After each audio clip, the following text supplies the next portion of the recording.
Hope, help, and healing. With a hint of humor, Hashimoto'sHealing.com. I'm Marc Ryan, licensed acupuncturist and herbalist from Hashimoto'sHealing.com. And welcome to my free video series on how to get better results.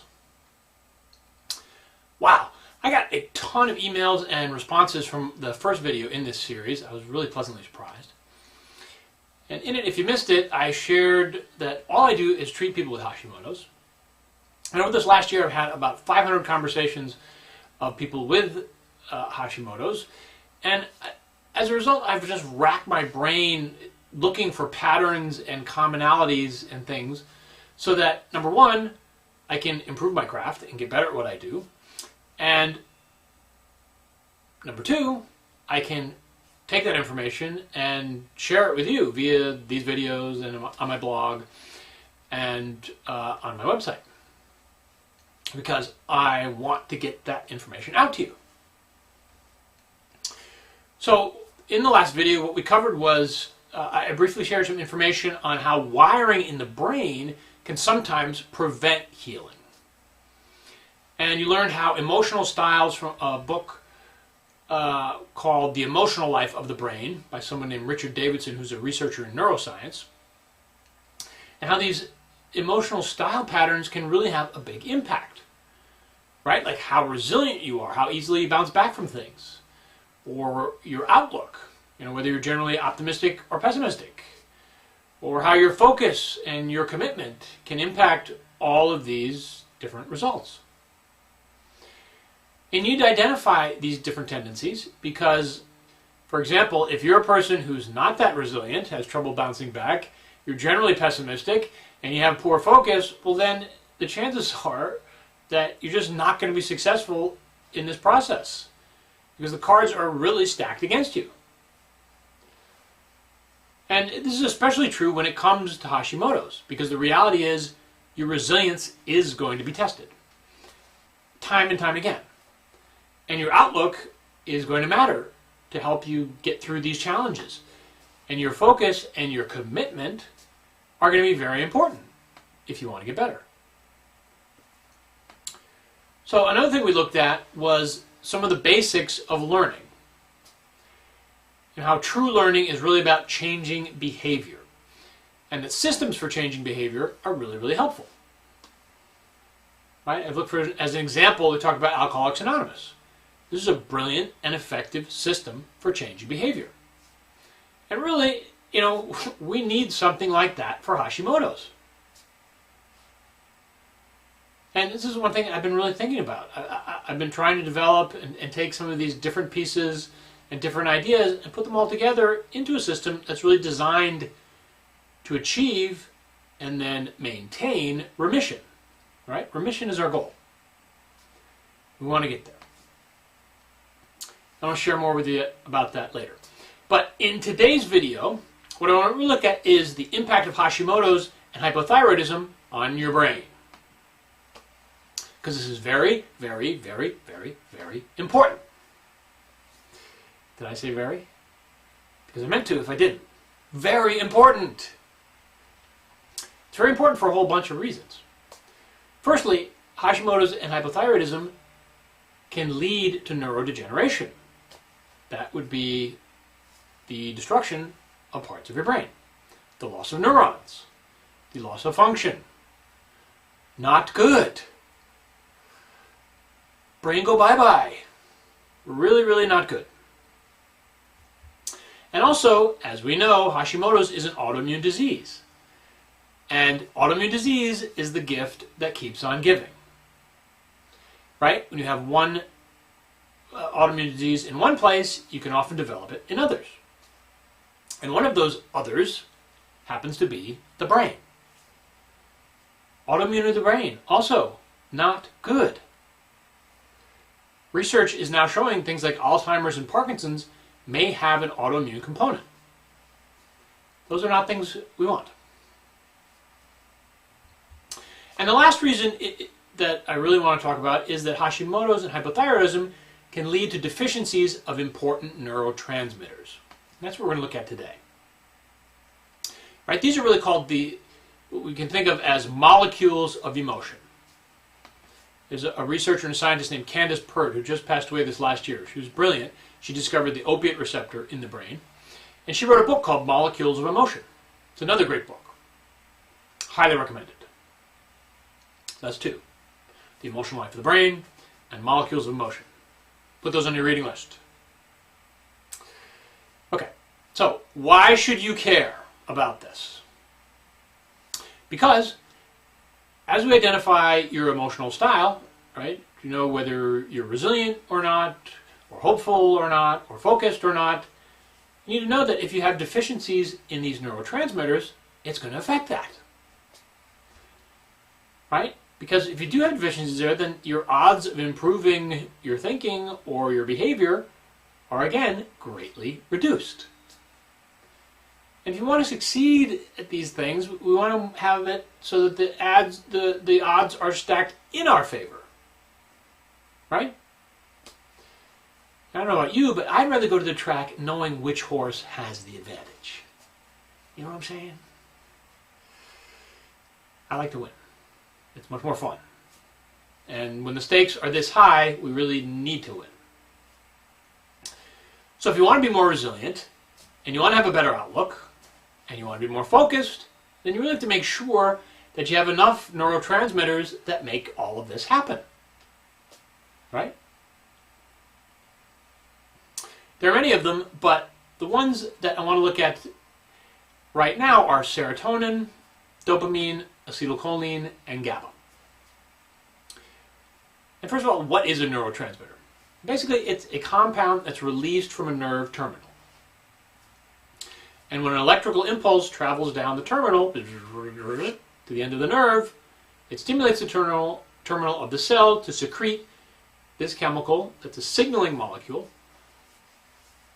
And it's at a special place between the nerve and the cells called the synapse. That's where this goes between there. And what's happening with these signaling chemicals is they make us feel stuff. That's the molecule of emotion. With hypothyroidism, these can become deficient. This is what makes your emotions go all over the map. And it's interesting. The most commonly prescribed drugs for hypothyroid patients and for Hashimoto's people, besides thyroid replacement hormone, are antidepressants and anti-anxiety medications. The reasons that you feel this way is because of this connection between thyroid hormone and these neurotransmitters. So serotonin, let's talk about that a little bit. Serotonin, if you have too little of it, it can really make you feel sad. Or it can make you feel like really angry. Or a loss of enjoyment in things. Just like you feel like giving up. Not very resilient. Serotonin is also used as a messenger to release TSH from the pituitary. And it modulates the production of T3 inside cells. It actually influences the rate of T3 conversion from T4 to T3.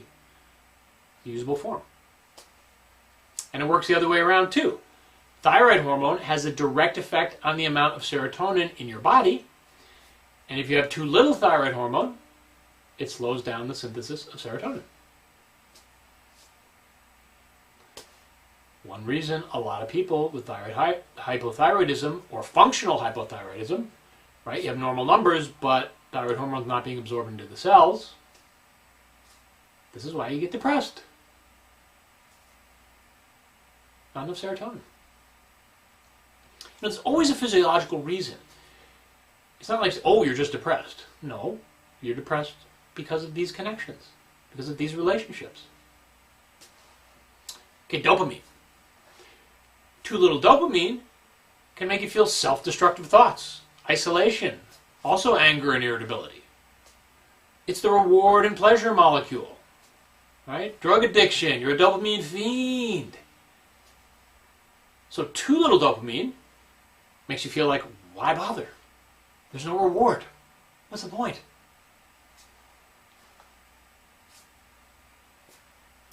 So thyroid hormone plays an important role in the release of dopamine. And studies have shown that reduced dopamine can actually raise TSH. Yet another reason why this test is sometimes unreliable for checking on how your thyroid is doing. There's all these other factors involved. Your thyroid doesn't exist in a vacuum. It's interacting with all these other things, with neurotransmitters, with other endocrine glands, like the adrenals, the pituitary, like the pancreas, and the brain. They're all interacting and talking to each other and affecting each other. Acetylcholine. This is a really important neurotransmitter for brain activity. It's responsible for nerve firing. Bzzz. Too little acetylcholine can lead to memory issues, to slow recall, to difficulty doing like mathematical calculations, trouble focusing. Are you having trouble paying attention right now?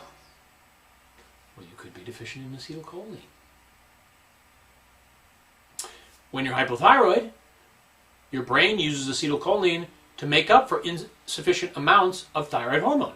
It's kind of like the replacement, borrowing from Peter to pay Paul. And T3 has been found to directly stimulate acetylcholine. Interesting. And the last one is GABA. Gabba gabba doo!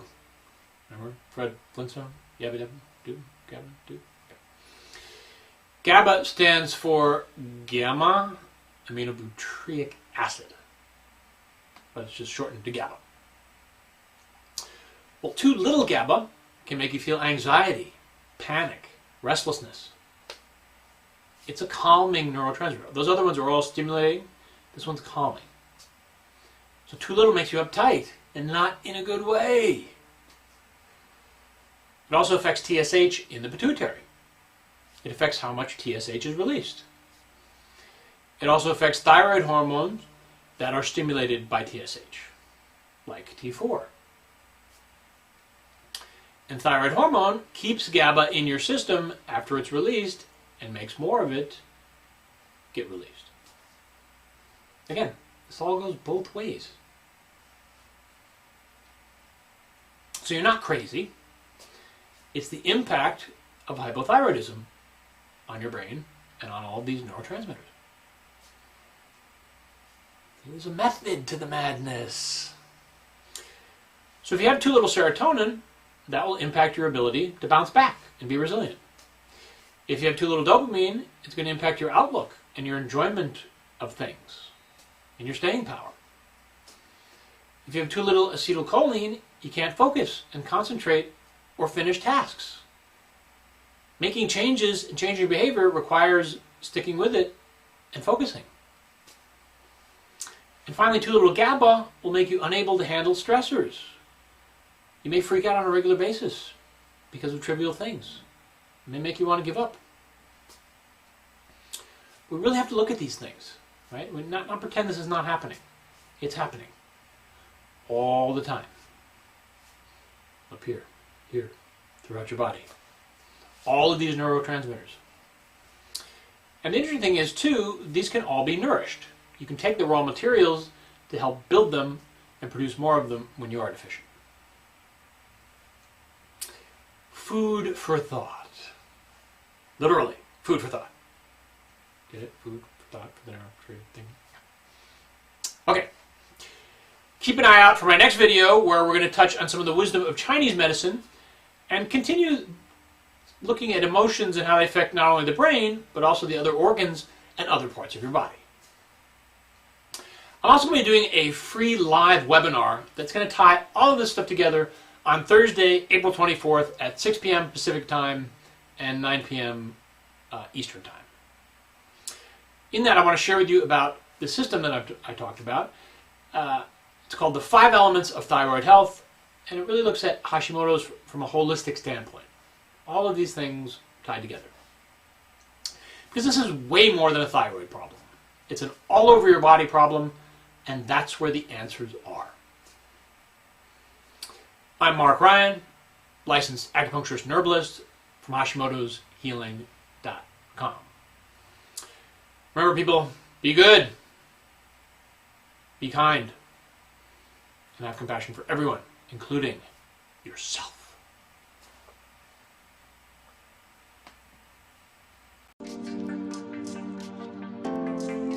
Hashimoto'sHealing.com